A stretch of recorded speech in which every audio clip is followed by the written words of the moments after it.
வணக்கம். வணக்கம் தன்னகன். ராகுல் காந்தி நேற்றைக்கு ஒரு போராட்டம் நடத்திருக்காரு எலெக்ஷன் கமிஷனுக்கு எதிராக. இதை பற்றிய உங்க பார்வை என்ன? அதாவது ராகுல் காந்தி இந்திய ஜனநாயகத்தை காப்பாற்றுவதற்கான ஒரு போரை நேற்று டெல்லியில் துவங்கி இருக்கிறார். அதுக்கு முன்னாடியே அணுகுண்டு அப்படின்னு பெங்களூர் சென்ட்ரல், அதாவது மத்திய பெங்களூரு தொகுதியில் நடைபெற்ற கிட்டத்தட்ட ஒரே தொகுதியில் 1,00,000க்கும் மேற்பட்ட போலி வாக்காளர்களை கொண்டு வந்து சேர்த்து எப்படி தேர்தலை மோடி திருடி இருக்கிறார் அப்படின்றத அம்பலப்படுத்தினார். அவர் போட்ட அணுகுண்டுக்கு தற்போது வரை தேர்தல் ஆணையத்தால் எந்த பதிலும் சொல்ல முடியவில்லை.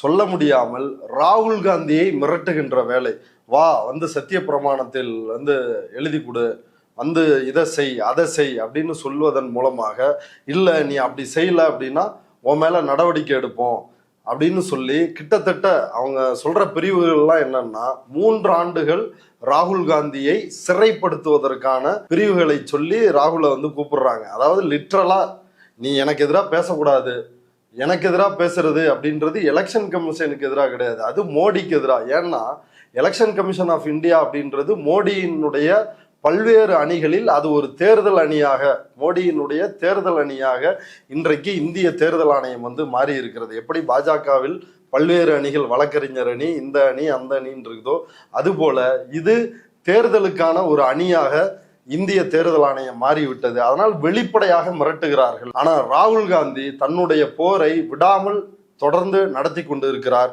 இந்த போர் அப்படின்றது தாமதமாக அவர் தொடங்கி இருந்தாலும் இது வரவேற்க வேண்டிய ஒரு விஷயம். ஏன்னா கிட்டத்தட்ட இப்போ ஸ்பார்டன்ஸ் படம் சொல்லுவோம்ல, 300 பருத்தி வீரர்கள் அப்படின்னு சொல்லி, அதுபோல ராகுல் காந்தி தலைமையில் 300 எம்பிக்கள் இந்த போராட்டத்தை நேற்று நடத்தி இருக்கிறார்கள். இந்த போராட்டம் குறித்து ராகுல் காந்தி மிக தெளிவாக சொல்லிருக்கிறாரு. இந்த போராட்டத்தில் கலந்து கொள்ளும் பொழுது ராகுல் காந்தி கைது செய்யப்படுகிறார். கைது செய்யப்படும் பொழுது ராகுல் காந்தி சொல்ற விஷயம், ये कॉन्स्टिट्यूशन की लड़ाई है, कॉन्स्टिट्यूशन को बचाने की लड़ाई है, वन मैन वन वोट की लड़ाई. நீங்கள் என்னை கைது செய்யலாம், ஆனா இந்த இந்தியா கூட்டணியினுடைய குரலை உங்களால அமைதிப்படுத்த முடியாது, அதை சைலண்ட் பண்ணிடலாம் அப்படின்னு மட்டும் நீங்க நினைச்சிடாதீங்க. இது வெறும் அரசியலுக்காக நாங்கள் செய்கின்ற போராட்டம் அல்ல, இந்திய ஜனநாயகத்தை காப்பாற்றுவதற்காக, ஒரு மனிதன் ஒரு வாக்கு ஒரு மதிப்பு அப்படின்றத காப்பாற்றுவதற்காக நாங்கள் நடத்துகின்ற போராட்டம் அப்படின்றத ராகுல் காந்தி தெளிவுபடுத்தியிருக்கிறாரு. இது இந்த 300 எம்பிகளை பார்த்து இவங்க பயந்துட்டாங்க தேர்தல் ஆணையம். அதனுடைய வெளிப்பாடு தான் இது. உண்மையில் இந்த எம்பிகளை சந்தித்து அவன் வாங்க, நேர்மையானவர்களாக இருந்தால், யோக்கியர்களாக இருந்தால் இந்த எம்பிக்கள் கொடுக்குற புகாரை வாங்கியிருக்கணும். குறைந்தபட்சம் அப்படி ஒரு கண் துடைப்பான நடவடிக்கைக்கு கூட தேர்தல் ஆணையம் தயாராக இல்லை அப்படின்றதான் காட்டுது. இது ராகுல் காந்தி தேர்தல் முறை செத்து விட்டது அப்படின்னு சொன்னாரு. தேர்தல் முறை மட்டும் சாகவில்லை, தேர்தல் ஜனநாயகமே செத்து விட்டது அப்படின்னு சொல்லக்கூடிய நிலையில்தான் இன்றைக்கு இருக்குது. இப்ப பீகார்ல 65 லட்சம் பேரை வாக்காளர் பட்டியல் நீக்கியிருக்காங்க. இவங்களோட விவரங்களை பற்றி வெளியிட உச்சநீதிமன்றம் கேட்டிருக்காங்க. அதுக்கு தேர்தல் ஆணையம் மறுப்பு தெரிவிச்சிருக்காங்க. இதை பற்றின உங்க கருத்து என்ன? அதாவது உச்சநீதிமன்றம் பல முறை பீகார்ல எஸ்ஐஆர்னு ஒரு ப்ராசஸ் நடத்துறாங்க, ஸ்பெஷல் இன்டென்சிவ் ரிவிஷன் அப்படின்னு ஒரு ப்ராசஸ் நடத்துறாங்க. அந்த ப்ராசஸ் மூலமாக வாக்காளர் பட்டியலில் ஒரு தீவிர திருத்தம் செய்ய போகிறோம் அப்படின்ற பேர்ல 65 லட்சம் பேரை வாக்காளர் பட்டியலில் இருந்து நீக்கி இருக்கிறாங்க. இதே வாக்காளர்கள் தான் ஏற்கனவே நாடாளுமன்ற தேர்தலில் 2024 ஓட்டு போட்டு மோடியை தேர்வு செய்திருக்கிறார்கள். இப்ப இந்த 65 லட்சம் பேர் போலி அப்படின்னா மோடிக்கு வாக்களித்து அவரை தேர்வு செய்ததும் இந்த நடவடிக்கையும் போலியா இல்லையா? இப்ப அவர் பிரதமர் நாற்காலியில் இருப்பதற்கு தகுதியற்றவர் அப்படின்றதற்கு இதுவே ஒரு உதாரணமா சொல்ல முடியும். ஆனால் இப்படி இருக்கும் பொழுது தொடர்ச்சியாக உச்சநீதிமன்றம் சொல்றாங்க, voter ID, ration card, Aadhaar card, இந்த 3 கார்டு தான் மக்கள்கிட்ட இருக்குது பரவலா, இதை நீங்க ஆதாரமா எடுத்துக்கோங்க அப்படின்னு சொல்றாங்க. நாங்கள் அதை ஆதாரமா எடுத்துக்க மாட்டோம், அவன் குடியுரிமையை நிரூபிக்கணும், நீ இந்திய குடிமகனா இல்லையா அப்படின்றத நிரூபி, உங்க அப்பா எங்க பிறந்தாரு, உங்க அம்மா எங்க பிறந்தாரு, உங்க அம்மாவோட பர்த் சர்டிபிகேட், அப்பாவோட பர்த் சர்டிபிகேட், என்னோட பர்த் சர்டிபிகேட், இப்படி 11 சான்றிதழ்கள்ல ஆவணமா கேக்குறாங்க. இப்ப இதை நிரூபித்தால் தான் இந்த வாக்காளர் பட்டியலில் இருக்க முடியும் அப்படின்னு சொல்றாங்க. ஆனா இதை கன்சிடர் பண்ணுங்க, ஓட்டர் ஐடியும் ஆதார் ஐடியும். ஓட்டர் ஐடி தேர்தல் ஆணையத்தால் கொடுக்கப்பட்டது, அதையே தேர்தல் ஆணையம் ஆதாரமாக எடுத்துக்கொள்ள முடியாது. இவர் ஒரு வாக்காளர் அப்படின்னு சொல்லுதுன்னா இது எவ்வளவு பெரிய உச்சக்கட்ட திமிரான நடவடிக்கை. இது மக்களை மாசா எக்ஸ்க்ளூட் பண்ற நடவடிக்கை. வாக்காளர் பட்டியலிலிருந்து பெருவாரியான மக்களை, யார் யாரெல்லாம் பாஜகவிற்கு வாக்களிக்க மாட்டார்களோ அவர்களை எல்லாம் நீக்குவதற்கான நடவடிக்கையாக தான் இது நடக்குது. அப்போ இந்த நடவடிக்கையில் 65 லட்சம் பேர், அதுல ஒரே ஒரு தரவை மட்டும் தெரிஞ்சுக்கணும். பீகார்ல ஆண்டுதோறும் வாக்காளர் பட்டியலில் திருத்தம் நடக்குது.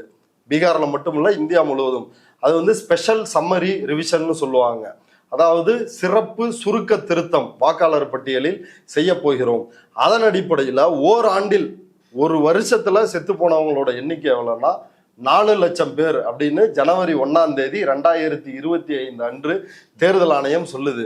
ஆனா அதே தேர்தல் ஆணையம் 6 மாதம் கழித்து இப்ப என்ன சொல்லுது அப்படின்னா, இந்த 65 லட்சம் பேர் ஒரு லிஸ்ட் கொடுத்துருக்குறாங்கல்ல, அதுல 22 லட்சம் பேர் செத்து இறந்து விட்டார்கள் இந்த 6 மாதத்துல அப்படின்னு சொல்லுது. எப்படிப்பா ஒரு வருஷத்துல 4 லட்சம் பேர் செத்தாங்கன்னு நீ தான் கணக்கு கொடுக்குற, 6 மாசத்துல வந்து 22 லட்சம் பேர் வந்து செத்து போயிட்டாங்கன்னா அது அந்த டேட்டா உண்மையா? அப்ப அது முழுக்க பொய். இப்ப இது முழுக்க முழுக்க எதுக்கு அப்படின்னா, ஏற்கனவே சம்மரி ரிவிஷன் அப்படின்ற மூலமாக, இந்த சுருக்க திருத்தத்தின் மூலமாக தகுதியான வாக்காளர்களை பட்டியலில் இருந்து நீக்குவது, தகுதியற்ற போலி வாக்காளர்களை பட்டியலில் சேர்ப்பது, தேர்தலில் தில்லுமுள்ளு செய்வது, இதுதான் ஏற்கனவே நடந்துகிட்டு இருக்கிற ப்ராசஸ்.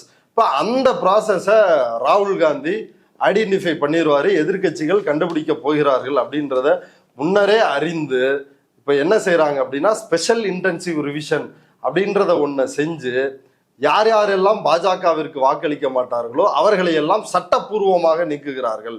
அதாவது எப்படி எலக்ட்ரோரல் பாண்டுல முறைகேடாக ஒருத்தனுக்கு கான்ட்ராக்ட் கொடுத்து 100 கோடி 200 கோடி அப்படின்னு வாங்கி பணத்தை வந்து தேர்தல் பாஜக சேர்த்தாங்களோ, அதாவது இந்தியாவில் உள்ள எல்லா கட்சிகளை விட எந்த கட்சியுமே பாஜகவோட ஒப்பிட முடியாது. ஏன்னா அது வந்ததே வந்து 11,500 கோடி தான் எலக்ட்ரல் பாண்டு மூலமா நிதி வந்துச்சு. அதுல 8,500 கோடி பாஜகவுக்கு மட்டுமே வந்துச்சு. அப்படின்னா பாஜக எந்த அளவிற்கு ஊழலை சட்டப்பூர்வமாக மாற்றினார்களோ அதே போல தேர்தல் திருட்டையும் சட்டப்பூர்வமாக மாற்றி இருக்கிறார்கள்.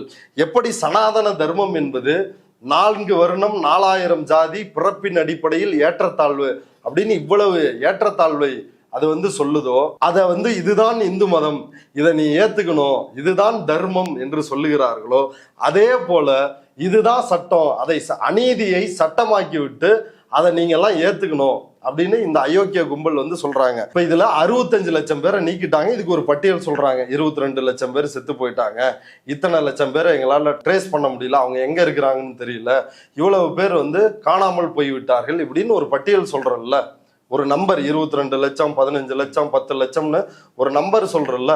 பெயர் பட்டியலோடு, இந்த 65 லட்சம் பேரோட பெயர் பட்டியலோடு அவங்கள எதனால நீக்கணும் அப்படின்ற காரணத்தை எங்களுக்கு தெரிவிக்கணும்னு உச்சநீதிமன்றம் சொல்லுது.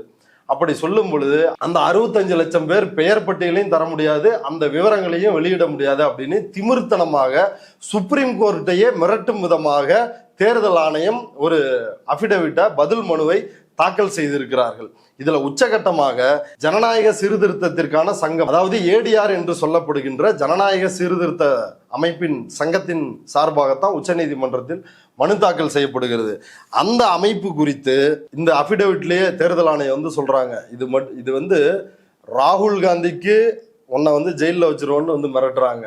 இன்னொரு புறம் சுப்ரீம் கோர்ட்டை எங்களால 65 லட்சம் பேரை விவரங்களை தர முடியாது, அதை கேட்பதற்கான அதிகாரம் யாருக்கும் இல்லை அப்படின்னு சுப்ரீம் கோர்ட்ல போய் பதில் மனு தாக்கல் பண்ணி சுப்ரீம் கோர்ட்டை மிரட்டுகிறார்கள்.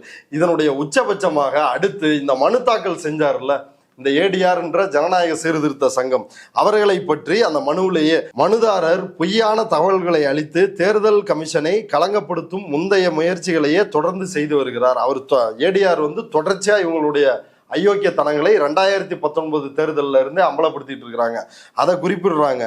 இத்தகைய முயற்சிகளை கடுமையாக அணுக வேண்டும், கோர்ட்டை தவறாக வழிநடத்தும் அவருக்கு கடுமையான அபராதம் விதிக்க வேண்டும் அப்படின்னு மனு போட்டவர்களையே குற்றவாளியாக மாற்றும் விதமாக இப்ப தேர்தல் ஆணையம் அயோக்கியத்தனமாக நடந்து கொள்கிறது அப்படின்றத ஆதாரபூர்வமாக உச்சநீதிமன்றத்தில் மனு தாக்கல் செய்யும் பொழுது அதுக்கு பதில் என்னவா இருக்கணும்? ஆதாரபூர்வமாக அப்படி நாங்க இல்லைன்னு வந்து மனு தாக்கல் பண்ணணும். ஆனா அப்படி செய்யாமல் யார் மனு தாக்கல் செய்தாரோ, யார் ஜனநாயகத்தை காப்பாற்ற வேண்டும் என்று போராடுகிறார்களோ அவர்களையே குற்றவாளி கூண்டில் நிற்க வைத்து தண்டிக்கணும்னு நினைக்கிறாங்க.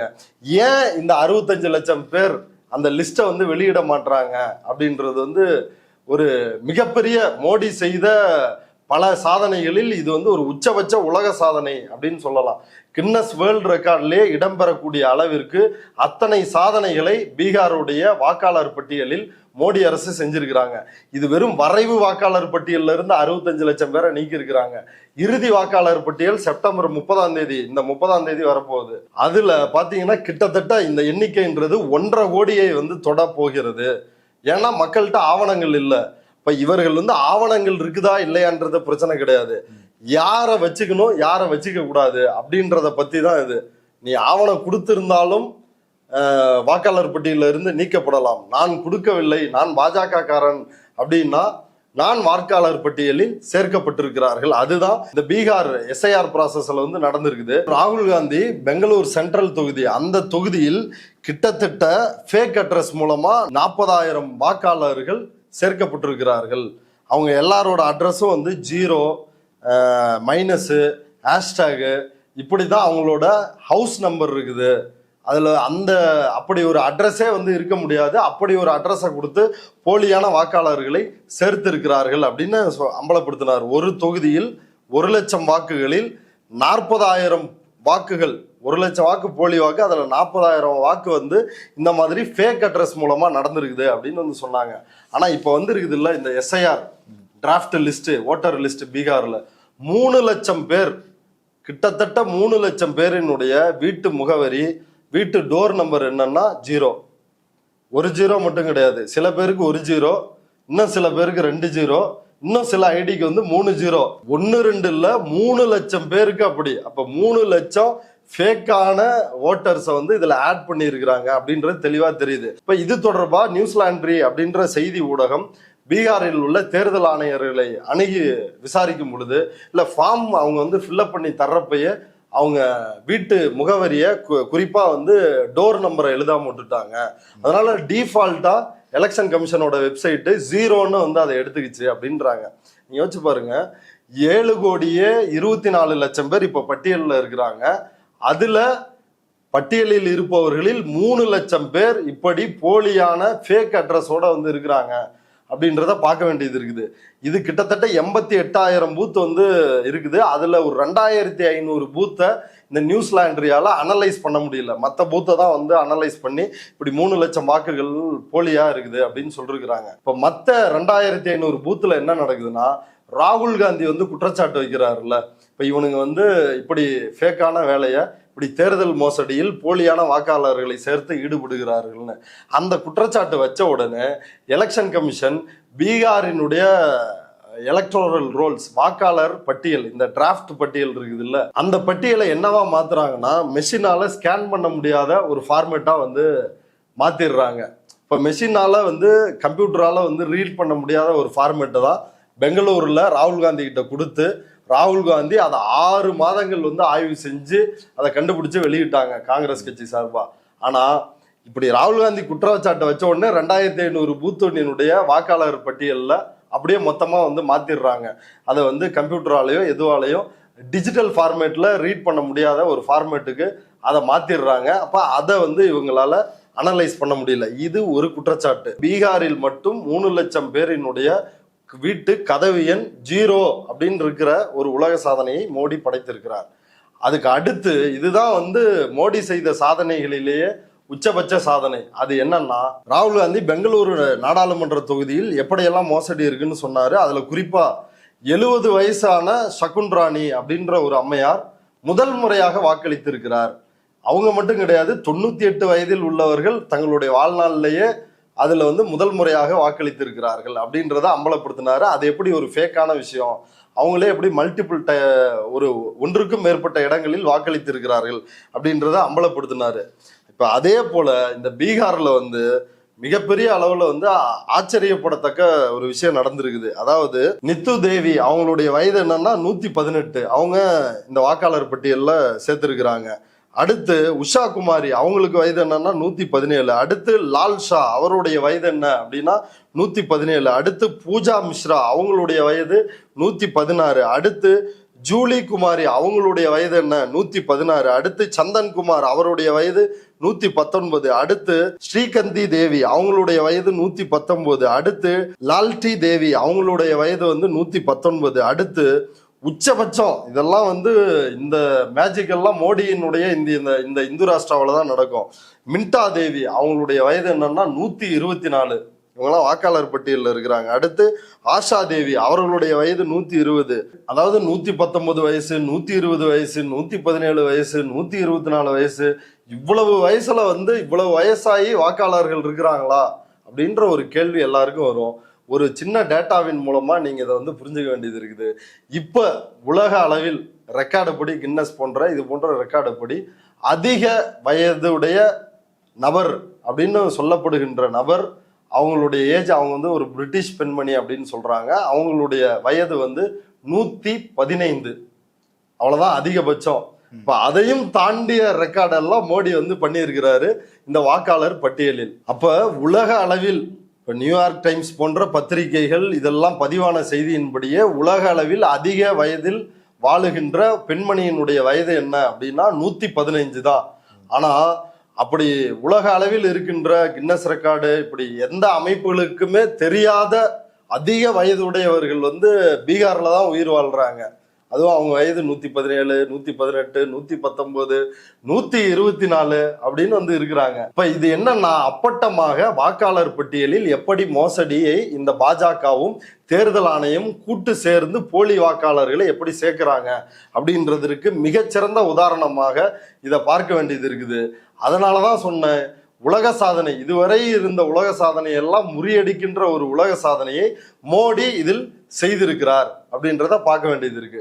மோடியினுடைய அடுத்த சாதனை அப்படின்றது அது இன்னும் உச்சபட்சமான சாதனை. அதாவது பெங்களூரு சென்ட்ரல்ல ராகுல் காந்தி ஒரு விஷயத்த, முக்கியமான விஷயத்த சொல்லியிருந்தாரு. ஒரே ஒரு பெட்ரூம் கொண்ட ஒரு வீட்டுல கிட்டத்தட்ட 80 பேர் அந்த அட்ரஸ்ல இருந்து வந்து ஓட்டு போட்டதா வாக்காளர் பட்டியல்ல பதிவாயிருக்குது அப்படின்னு ஒரு விஷயத்த சொல்றாரு. அதே போல இன்னொரு வீட்டுல, ஒரு ஹாஸ்பிட்டாஸ் கொட்டாய் இருக்கிற வீட்டுல, அந்த வீட்டில் மட்டும், அதுவும் ஒரே ஒரு ரூம் இருக்கிற வீடு, அந்த வீட்டுல 46 வாக்காளர்கள் வந்து அதே முகவரியிலிருந்து வாக்களிச்சாங்க.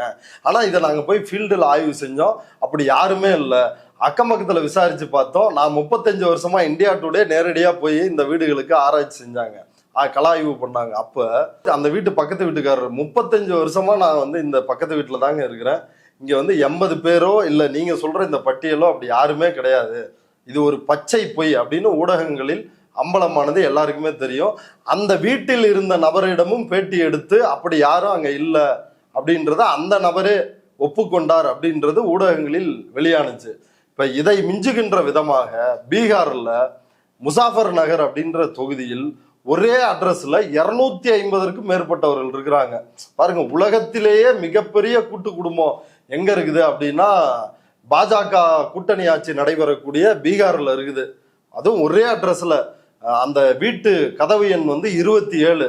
அந்த ஒரு வீட்டுல மட்டும் 250 பேர் வந்து இருக்கிறாங்க அப்படின்றத இன்றைக்கு தேர்தல் ஆணையம் வெளியிட்ட டேட்டாவில் இருந்து அம்பலப்படுத்தி இருக்கிறார்கள். குறிப்பா பீக் டிவி அப்படின்னு சொல்லி ஒரு பத்திரிகையாளர் இதை வந்து அம்பலப்படுத்தி இருக்கிறாரு. We go to the Election Commission's website where it is published the revised voter list for Bihar after the special intensive revision. We go to Assembly Constituency Muzaffarpur and we find something absolutely shocking. More than 250 people have the same house number 27. So we keep scrolling and the house number doesn't change. The names of voters change but the house number remains constant. அது மட்டும் இல்லாம பீகார்ல பல இடங்கள்ல இப்போ 100 வாக்காளர்கள் ஒரே அட்ரஸ்ல இருந்து, இப்போ நம்பர் 10 அப்படின்னு இருக்குதுன்னா அந்த 10ஆம் நம்பர் வீட்டில இருந்து 100 வாக்காளர்கள் வந்து வாக்காளர் பட்டியலில் சேர்க்கப்பட்டு இருக்கிறார்கள். அப்ப இது எவ்வளவு போலியானது அப்படின்றத மீண்டும் ஒரு முறை வந்து அம்பலமாயிருக்கிறது. அதையும் வந்து இந்த பிக் டிவி சார்பா அம்பலப்படுத்தி இருக்கிறாங்க. அதாவது உச்ச நீதிமன்றம் வந்து சொன்னாங்க, ஒரு 15 பேரை வந்து இந்த பட்டியலில் இருந்து நீக்கிவிட்டால் கூட எங்கள்கிட்ட வந்து சொல்லுங்க, நாங்கள் உடனடியாக வந்து இதில் நடவடிக்கை எடுக்கிறோம் அப்படின்னு சொன்னாங்க. பீகாரில் பல இடங்கள்ல, உதாரணத்திற்கு சிபிஐ எம்எல் அவங்க புல்வாரி ஷெரீஃப் அப்படின்ற ஒரு தொகுதி, அந்த தொகுதி சிபிஐ எம்எல் கட்சி தான் அங்கே வந்து எம்எல்ஏவாக வந்து இருக்கிறாங்க. அந்த தொகுதியில் ஒரு பூத்தில் மட்டும் கிட்டத்தட்ட 180 வாக்காளர்கள் வந்து பட்டியலில் இருந்து நீக்கி இருக்கிறாங்க. அவங்கலாம் உயிரோடு இருக்கிறாங்க. आरती देवी जो है, जो हमारी बगल में बैठी हुई हैं, इसके अलावा रामबाबू राय जी हैं जो आपको यहाँ पर बैठे हुए हैं, और आशा देवी हैं आपके साथ, है ना, आशा देवी इनकी पत्नी है. तो इन लोगों के नाम 180 பேரை வந்து நீக்கி இருக்கிறாங்க. அது ஆதாரத்தோட அவர்களே உட்கார வச்சு, இங்க பாருங்க இவங்கெல்லாம் இங்க தான் இருக்கிறாங்க, இவங்கள பட்டியலை விட்டு நீக்கி இருக்கிறார்கள் அப்படின்றத அம்பலப்படுத்தி இருக்கிறார்கள். இப்படி பல்வேறு முறைகேடுகள் தான் இந்த எஸ்ஐஆர் அப்படின்ற பெயரில் அங்க வந்து செஞ்சிருக்கிறாங்க.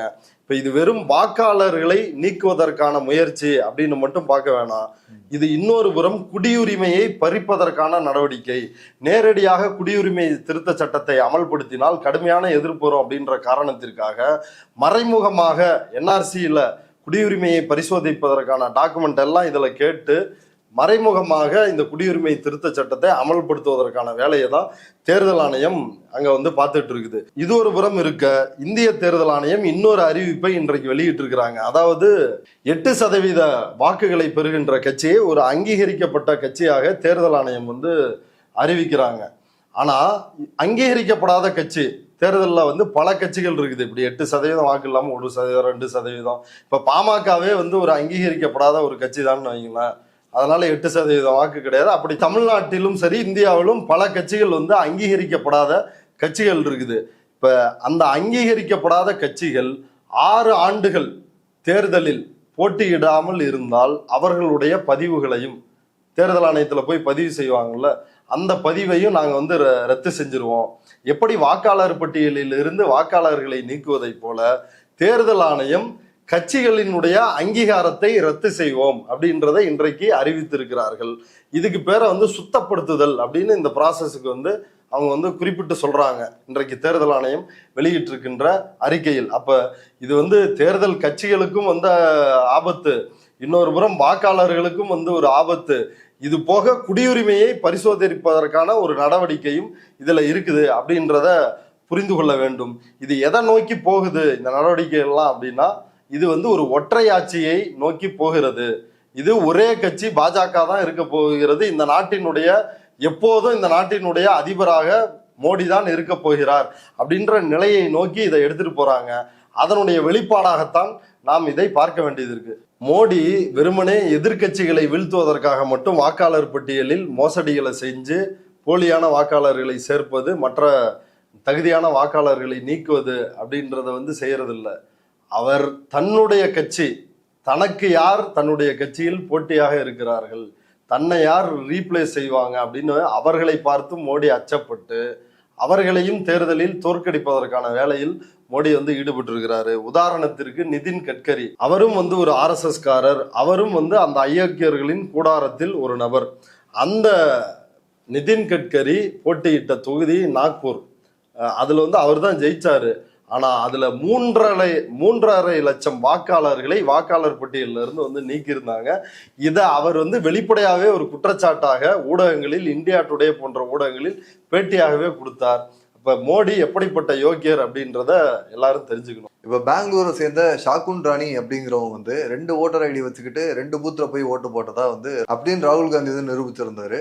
இல்ல நீ வந்து பொய் சொல்ற அப்படிங்கிற மாதிரி வந்து எலெக்ஷன் கமிஷன் வந்து அதுக்கு அகேன்ஸ்டா பேசியிருந்தாங்க. இப்ப ராகுல் காந்தி என்ன பண்ண போறாரு? ராகுல் காந்தி 2 முறை தான் வந்து இடம்பெற்றிருக்குது அப்படின்னு சொன்னாரு. ஆனா இப்ப அந்த டேட்டாவை மீண்டும் அனலைஸ் பண்ணி அம்பலப்படுத்தி இருக்கிறாங்க. 3 முறை அந்த ஷாகுன் ராணி அவரோட பேர் வந்து ஓட்டர்ஸ் லிஸ்ட்ல வந்து இடம்பெற்று இருக்கிறது. அவங்க வந்து 2 முறை தான் போட்டாங்களா 3 முறை போட்டாங்களா அப்படின்றத ஆய்வு செய்ய வேண்டியது இருக்குது. இதுல இன்னொரு பியூட்டி என்ன அப்படின்னா, தவளை தன்வாயாலே கெடும் அப்படின்ற மாதிரி இப்படி ஒரு குற்றச்சாட்டை ராகுல் காந்தி மேல வச்சாங்க. இந்த அம்மா வந்து வாக்காளர் பட்டியலில் பெயர் 2 முறை மட்டுமல்ல 3வது முறையும் சேர்க்கப்பட்டிருக்குது. 3 முறை இவங்களோட பெயர் சேர்க்கப்பட்டிருக்குது அப்படின்னு இன்னைக்கு வந்து அம்பலமா இருக்குது. இப்ப இதுல கூடுதலா ஒரு விஷயம் என்ன அப்படின்னா, இவருடைய இந்த ஷாகுன் ராணி பெங்களூர்ல ஓட்டு போட்டாங்கல்ல சென்ட்ரல் தொகுதி, இவங்களுடைய கணவர் அவர் வந்து வீரேந்திரகுமார், அவருக்கும் 3 ஐடி கார்டுகள் உள்ளது. 3 ஓட்டர் ஐடி வந்து இருக்குது. அதையும் இன்னைக்கு வந்து பிடிச்சி அம்பலப்படுத்தி இருக்கிறாங்க. அவரு பெங்களூர்ல மட்டும் கிடையாது, உத்தரப்பிரதேசத்துல ஓட்டு போட்டிருக்கிறாரு. உத்தரப்பிரதேசத்துல ஒரு ஓட்டர் ஐடி இருக்குது. கர்நாடகா அந்த மகாதேவபுரா அதுல பெங்களூர் சென்ட்ரல்ல அங்க வந்து ஓட்டர் ஐடி இருக்குது. அடுத்து இப்ப பீகார்ல இப்போ வெளியிட்டு இருக்கிறாங்கல்ல ஒரு லிஸ்ட், அந்த லிஸ்ட்லயும் அவர் பெயர் இடம்பெற்று இருக்கிறது. அப்ப இவர்கள் வந்து இந்த மாதிரி ஒரு கேங்கை வச்சுக்கிட்டு எங்கெங்கெல்லாம் எலெக்ஷன் நடக்குதோ, இப்ப 7 கட்டமா எலெக்ஷன் நடக்குதுன்னா மொத்தமா அங்கங்கெல்லாம் இந்த வாக்காளர் பட்டியலில் இவர்களுடைய பெயரை இணைத்து அங்கங்கெல்லாம் இவங்களை மூவ் பண்ணி ஓட்டு போட வைப்பார்களோ அப்படின்ற ஒரு கேள்வி வருது. ஏன்னா அடுத்து உத்தரப்பிரதேசம், கர்நாடகா, பெங்களூர் சென்ட்ரல் இந்த தொகுதிகள்லாம் வாக்களிச்சுட்டு அவங்க அடுத்து எங்க போறாங்க? பீகாரில் வாக்களிப்பதற்கு அவர்களுடைய பெயர் அப்படின்றது வாக்காளர் பட்டியலில் இடம்பெற்றிருக்குதுன்னா இப்ப இது எதை உணர்த்துகிறது? இப்ப ராகுல் காந்தியை அம்பலப்படுத்துறோம், ராகுல் காந்தியை லாக் பண்ணிட்டோம், போய் அந்த அம்மாகிட்ட பேசி இவங்க வந்து ஊடகங்கள்லாம் புரபகண்டா வந்து பண்றாங்க. நான் ஒரு தடவை தான் ஓட்டு போட்டேன், தேர்தல் ஆணையம் வந்து மேனிப்புலேட் பண்ணி அந்த அம்மா வந்து சொல்ல வச்சாங்க. ஆனா பத்திரிகையாளர்களிடம் அந்த அம்மா வந்து கையும் களவுமாக சிக்கி இருக்கிறார். முதல்ல ஓட்டு போட்டது பெங்களூர்லன்னு சொன்னாங்க. ஆனா அதுக்கப்புறம் சொல்றாங்க இதுக்கு முன்னாடி நான் உத்தரப்பிரதேசத்துல போட்டிருக்கிறேன், அதுக்கு முன்னாடி வந்து பஞ்சாப்ல வந்து ஓட்டு போட்டிருக்கிறேன் அப்படின்னு அந்த அம்மாவே என்ன பேசுறோன்னு தெரியாம ஒப்புதல் வாக்குமூலத்தை மீடியாவில் வந்து கொடுத்துட்டாங்க. அவங்களோட ஹஸ்பண்ட் பக்கத்துல உட்காந்துக்கிட்டு இல்ல அப்படிலாம் இல்ல அங்கெல்லாம் ஓட்டு போடல அப்படின்னு அவர் வேற ஒரு புதிய விளக்கத்தை கொடுத்து வீடியோவிலேயே சிக்கி அம்பலப்பட்டு அசிங்கப்பட்டு இருக்கிறார்கள். இது வெறும் அவங்க மட்டும் அசிங்கப்படல, ஒட்டுமொத்த தேர்தல் ஆணையம், குறிப்பாக ராகுல் காந்திக்கு மீண்டும் மீண்டும் நோட்டீஸ் அனுப்புற இந்த தேர்தல் ஆணையம் இன்றைக்கு அம்பலப்பட்டிருக்குது. தாவேக தலைவர் விஜய் வந்து ஒரு அறிக்கையை விட்டுருக்காரு. அதாவது இந்த இஷ்யூ பத்தி நாங்க வந்து எல்லோருக்குமான தலைவர் அம்பேத்கர் விழாலேயே வந்து நாங்க பேசிட்டோம், எலெக்ஷன் வந்து ஃப்ரீ அண்ட் ஃபேர் எலெக்ஷன் மெத்தட்ல வந்து நடக்கணும் அப்படிங்கிற மாதிரி சொல்லியிருந்தாரு. இதை பற்றி உங்க கருத்து என்ன? அதாவது நானும் அந்த அறிக்கையை பார்த்தேன். எல்லோருக்குமான தலைவர் அம்பேத்கர் அப்படின்ற புத்தக வெளியீட்டு விழாவிலேயே சுதந்திரமான நியாயமான தேர்தல் இந்தியாவில் நடக்க வேண்டும், ஜனநாயகம் காக்கப்பட வேண்டும் என்று நாம் கூறியிருந்தோம். விஜய் சொல்றாரு நாம் கூறியிருந்தோம். இதை எழுதி கொடுத்தது புட்சட்னி தான், ஆனா வந்து விஜய் நாம் ராஜ்மோகன் கூறியிருந்தோம் அப்படின்னு சொல்லிட்டு அடுத்து மேலும் பீகாரில் வந்து இப்படி நடக்குது, இதுவும் வந்து ஆபத்து அப்படின்னு தமிழ்நாட்டில் இருந்தே முதல் குரலை வந்து நாம் தான் எழுப்பி இருந்தோம். இப்படியெல்லாம் வந்து தோம் தோம் தோம்னு வந்து ஒரு ஆட்டத்தை விஜய் வந்து ஆடி இருக்கிறாரு. இதுல முக்கியமான விஷயம்னா ஃப்ரீ அண்ட் ஃபேர் எலெக்ஷன் வந்து நடத்தணும்னு நீ யாருக்கு சொல்ற? பாஜகவும் தேர்தல் ஆணையமும் கூட்டு சேர்ந்து லூட்டி அடித்து சட்டப்பூர்வமாகவே இந்திய ஜனநாயகத்தை புதைகுழியில் தள்ளி அது மண்ணை போட்டு மூடி திவசம் பண்ணிட்டானுங்க. 16வது நாளே திவசத்தையே முடிச்சுட்டாங்க, காரியமே பண்ணிட்டானுங்க. அப்படி இருக்கிறப்ப இன்னமும் நீ வந்து பாஜகன்ற பெயரை உச்சரிப்பதற்கு கூட யோகிதை இல்லை அப்படின்னா விஜய் யார் என்பதை மக்கள் புரிந்து கொள்ள வேண்டும். ராகுல் காந்தி வந்து இவர் சொல்றதையா சொன்னாரு? ராகுல் காந்தி பாஜகவும் தேர்தல் ஆணையமும் கூட்டு சேர்ந்து இந்த வேலையை பார்க்குறாங்க அப்படின்ற குற்றச்சாட்டை வெளிப்படையா வைக்கிறாரு. ஆனா இவர் வந்து நாங்கள் தான் முதல்ல குரல் கொடுத்தோம் அப்படின்னு சொல்லிட்டு நீ யாருக்கு குரல் கொடுத்த, யாருக்கு எதிராக வந்து பேசின? அது ஏதாவது அந்த அறிக்கையில இருக்குதா தெளிவா?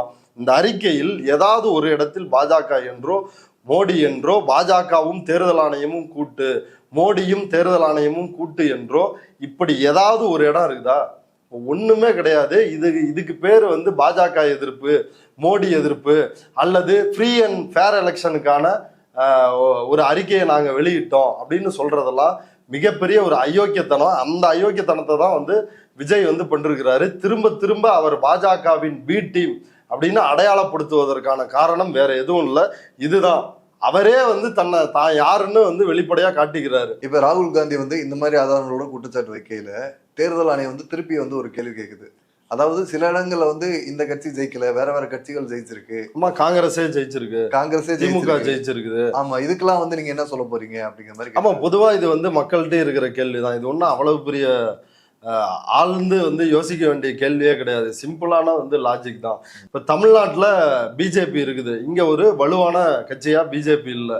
ஆனா பிஜேபி இங்க வந்து ஒரு 10 சீட்டு ஜெயிச்சிருச்சு, ஒரு 15 சீட்டு ஜெயிச்சிருச்சு அப்படின்னு கோல்மால் பண்ணி அறிவிச்சா தமிழ்நாட்டு மக்கள் ஏற்றுக்கொள்வார்களா? அப்பட்டமா தெரியும் இந்த தேர்தல் வந்து தில்லுமுள்ளு நடந்திருக்குது அப்படின்னு அப்பட்டமா தெரியும். அப்ப இதை வந்து எங்க செய்வாங்க அப்படின்னா பாலில் தண்ணீரை கலப்பது போல அப்படிதான் இதை வந்து செய்வாங்க. முழுக்கவே அப்படி போலி வாக்காளர்களை வந்து இதை வந்து செய்ய மாட்டாங்க. இப்ப எங்கெங்கெல்லாம் கிட்ட கம்மியான மார்ஜின் வந்து இருக்குது, வெற்றிக்கு வந்து இவ்வளவு வாக்குகள் இருந்தா போதும் அப்படின்னு தோணுதோ அங்க எல்லாத்தையும் தான் இந்த மாதிரி கோல்மால் பண்றது. அப்புறம் எங்கெல்லாம் அவேர்னஸ் இல்லாம இருக்குது, கேள்விகள் எங்கெல்லாம் எழும்பாம இருக்குமோ அங்கதான் இந்த மாதிரியான மோசடியை வெளிப்படையா அரங்கேற்றுறாங்க. இப்ப தமிழ்நாட்டுல நடக்கலையா அப்படின்னா நம்ம ஏற்கனவே வந்து சொல்லிருக்கிறோம், தமிழ்நாட்டில் நோட்டாவோடு போட்டி போடுகின்ற கட்சி பாஜக. இப்ப நாங்க ஆட்களை சேர்த்துட்டோம், கட்சி வளர்ந்துட்டோம் அப்படின்னாலும் பெரிய அளவில் அந்த கட்சி வந்து வளரல. ரவுடி கும்பலை தான் வந்து சேர்த்து வச்சுட்டு இருக்குது அந்த கட்சி. அப்படி இருக்கும் பொழுது அந்த கட்சி 8 தொகுதிகளில் பாஜக 2வது இடத்தையும் தமிழ்நாட்டில், அதே போல 12 தொகுதிகளில் பாஜக 3வது இடத்தையும் வந்து பிடிச்சிருக்கிறாங்க. இப்ப இதை ஓட் ஃபார் டெமோக்ரஸி அப்படின்ற அமைப்பு, குறிப்பாக ஓய்வு பெற்ற IAS அதிகாரி தேவசகாயம் உள்ளிட்ட பல பியூரோக்ராட்ஸ் இணைந்து ஒரு ஆய்வு வந்து பண்றாங்க. அந்த ஆய்வின் முடிவில் இப்ப 5 மணிக்கு மேல எப்படி மகாராஷ்டிரா எலெக்ஷன் பல்வேறு இடங்கள்ல வந்து ஓட்டு தில்லுமுள்ளு வந்து நடந்ததோ அதே போல தமிழ்நாட்டிலும் நடந்திருக்கிறது. 5 மணிக்கு மேல வந்து, அதாவது 5 மணிக்கு சொல்லப்படுகின்ற நிலவரத்திற்கும் மறுநாள் காலையில் சொல்லப்பட்ட நிலவரத்திற்கும் வழக்கமா வந்து 1% முன்ன பின்ன இருக்கும். ஆனா இதுல 7.53% வாக்கு வித்தியாசம் வந்து இருக்குது. இப்ப 7.53% அப்படின்றது முழுக்க முழுக்க தேர்தல் மோசடி. பாஜக 48 லட்சம் வாக்குகளை தமிழ்நாட்டில் பெற்று இருப்பதா தேர்தல் ஆணையம் சொல்லுது. அதுல 27 லட்சம் வாக்குகள் இதே போல போலியான வாக்குகள் தான் அப்படின்றத ஏற்கனவே அம்பலப்படுத்தி இருக்கிறார்கள். மக்கள் புரிந்து கொள்ள வேண்டும். பாஜக பரகல பிரபாகர், நிர்மலா சீதாராமனுடைய கணவர், அவர் தமிழ்நாட்டுக்கு வந்து இதை அம்பலப்படுத்தி பேசினாரு. இப்ப தமிழ்நாடு போன்ற இடங்களில் என்ன செய்யும் பாஜக அப்படின்னு அவர் ஏற்கனவே சொல்லியிருக்கிறாரு. முதல்ல வந்து கணிசமான ஓட் பர்சன்டேஜ் வந்து வாங்குவாங்க, அதுக்கு பிறகு வந்து எதிர்கட்சி அப்படின்ற இடத்துக்கு வந்து வருவாங்க, கடைசியா வந்து நாங்க தான் தமிழ்நாட்டினுடைய முதலமைச்சர், நாங்க ஜெயிச்சிட்டோம் அப்படின்னு இப்படித்தான் இந்த தேர்தல் மோசடியை கொஞ்சம் கொஞ்சமா அரங்கேற்றுவார்கள். ஏன்னா தமிழ்நாட்டு மக்கள் வந்து சந்தேகப்படுவார்கள், இந்த வெற்றியை ஏற்றுக்கொள்ள மாட்டார்கள். அப்ப அதை எப்படின்னா ஒரு 10 ஆண்டுகள் 15 ஆண்டுகள் இடைவெளிக்குள் அப்படி செய்யறது. 8 நாடாளுமன்ற தொகுதி அப்படின்னா ஒவ்வொரு நாடாளுமன்ற தொகுதிக்கும் 6 சட்டமன்ற தொகுதிகள் வந்து ஒரு ஆவரேஜா இருக்கும். அப்ப யோசிச்சு பாருங்க, கிட்டத்தட்ட ஒரு 50க்கும் மேற்பட்ட தொகுதிகளில் பாஜக வந்து ஜெயிச்சிருக்குதா? அப்போ ஆல்ரெடி அவங்க வந்து எதிர்கட்சி பொசிஷனுக்கு வந்து வந்துட்டாங்களா நாடாளுமன்ற தேர்தலில் அப்படின்னா அப்படிதான் ரிசல்ட் வந்து சொல்லுது.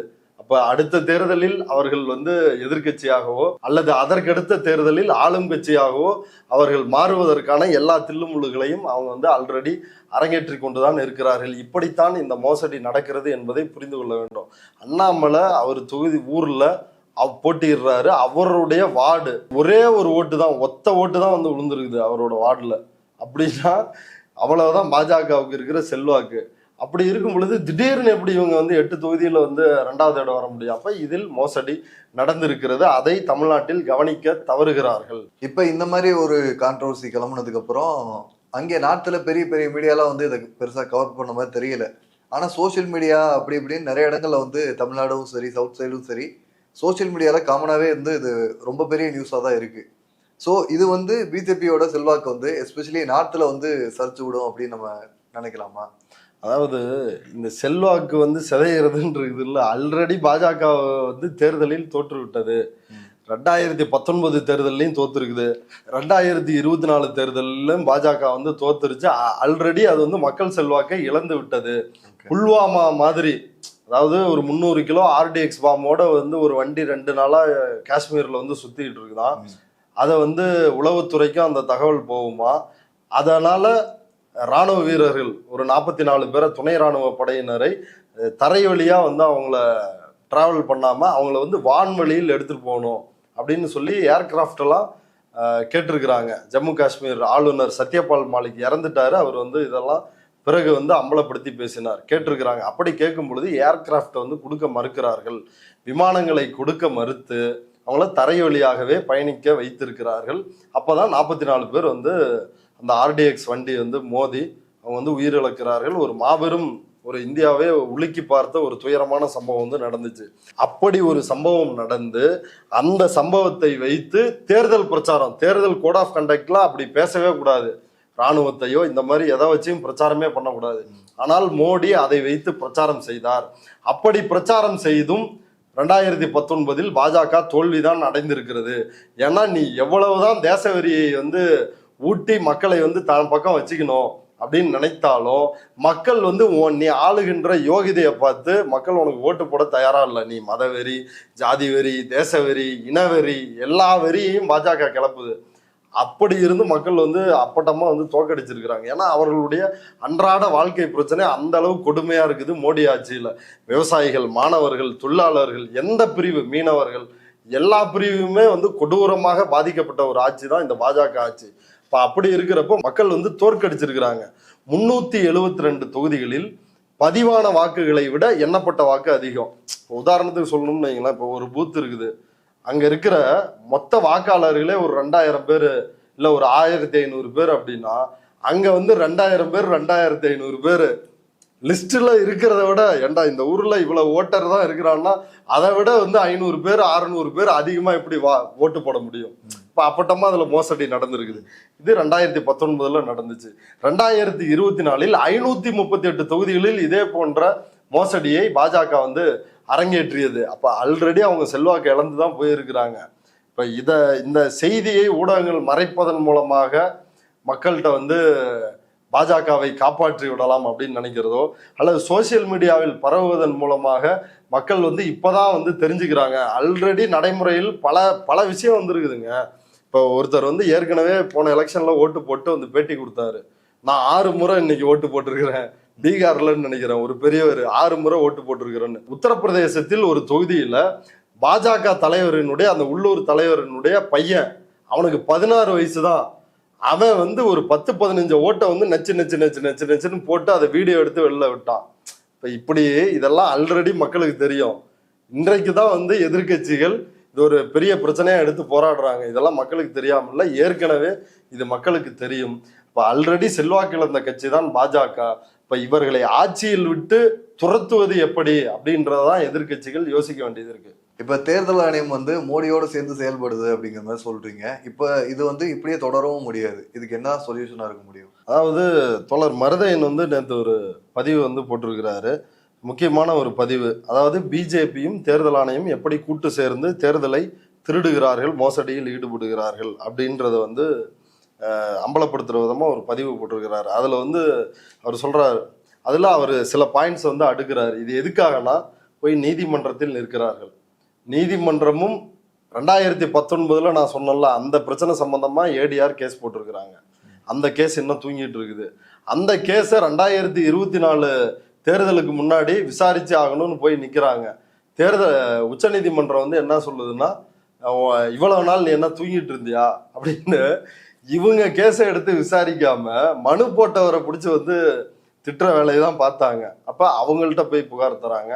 அடுத்து வெளிப்படையாக அயோக்கியத்தனமா இப்படி தேர்தல் ஆணையம் இப்படி அம்பலப்பட்ட பிறகும் தான் செஞ்ச தப்பை ஒத்துக்காம அதை நியாயப்படுத்தும் விதமாக ராகுல் காந்தி தான் குற்றவாளி அப்படின்றத மீண்டும் மீண்டும் வந்து பேசி மக்களை நம்ப வைக்கணும் அப்படின்ற முயற்சியில் ஈடுபட்டு இருக்கிறாங்க. அவங்கள்ட்டயே போய் திருடனிடமே போய் இங்க திருட்டு நடந்திருக்குது அப்படின்னு புகார் கொடுத்தால் அது வந்து நடக்குமா? அப்படிதான் தேர்தல் ஆணையத்துக்கிட்ட போய் புகார் கொடுக்கறது. அப்ப இதை அம்பலப்படுத்தி அவர் பதிவு போட்டிருக்கிறாரு. முதல்ல தேர்தல் ஆணையர் நியமன சட்டம், அதுல வந்து மாற்றம் செய்யறாங்க. ஒண்ணு, அதுதான் நான் ஏற்கனவே குறிப்பிட்ட பிரதமர் எதிர்கட்சி தலைவர் இதை மாத்தி அவங்க கொண்டு வந்த சட்டம். அடுத்ததா 2024 தேர்தலில் விவிபேட் ஒரு 30-35% இப்போ வாக்களிச்ச உடனே நம்ம யாருக்கு ஓட்டு போட்டோம் அப்படின்னு அந்த விவிபேட்ல அந்த பூத் அந்த ஸ்லிப்ல வந்து பதிவாகி அதுல விழுது. அதை 30% என்ன வேண்டும் அப்படின்னு ஒரு வழக்கு போடுறாங்க. அதை உச்சநீதிமன்றம் வந்து அதையும் நிராகரித்து விட்டது. அடுத்ததா இந்த ஓட்டர்ஸை வந்து வெறும் பர்சன்டேஜை தான் சொல்றானுங்க. எவ்வளவு பேர் ஓட்டு போட்டாங்க, இப்போ டிஜிட்டல்ல தானே வாக்கு பதிவாகுது, இப்போ எவ்வளவு பேர் வந்து வாக்கு போட்டாங்க அப்படின்றத இவிஎம் மிஷின் வந்து தட்டினா தெரியும்ல, அந்த நம்பரை வந்து சொல்லாம வெறும் பர்சன்டேஜை வந்து வெளியிடுறது. அப்ப ஏன் பர்சன்டேஜ் அதுல கோல்மால் பண்ணலாம் அப்படின்றதுக்காக அதை செய்யறாங்க. அடுத்து தேர்தல் நடந்து முடிந்து 11 நாள் கழிச்சு தான் இந்த அன்னைக்கு மாலை 5 மணிக்கு என்ன வாக்குப்பதிவு அப்படின்ற நிலவரத்தை வெளியிடுவார்கள். அதற்கு பிறகு மறுநாள் காலையில் அடுத்த அப்டேட் என்ன அப்படின்னு ஃபைனல் அப்டேட்டை வந்து வெளியிடுவாங்க. இறுதியா எவ்வளவு பதிவாக இருக்குதுன்றத மறுநாள் காலையில் எலெக்ஷன் ஆஃபீஸர்ஸ் வந்து பார்த்து, ரிட்டர்னிங் ஆஃபீஸரா இருக்கிற கலெக்டர் வந்து பார்த்து செக் பண்ணி அந்த நம்பரை வந்து வெளியிடுவாங்க. ஆனா அப்படி ஒரு நம்பரை வெளியிடுறதுக்கே தேர்தல் ஆணையம் 2024 தேர்தலில் 11 நாட்கள் டைம் எடுத்துக்கிட்டாங்க.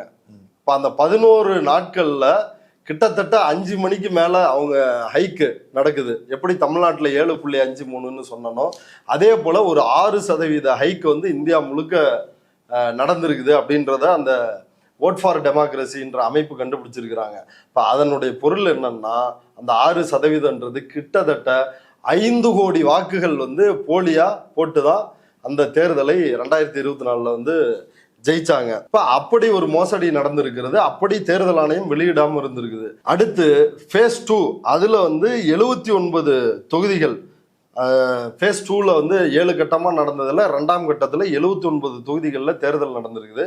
அதுல 90% தொகுதிகளில் பாஜக தான் வெற்றி பெற்றிருக்கிறது.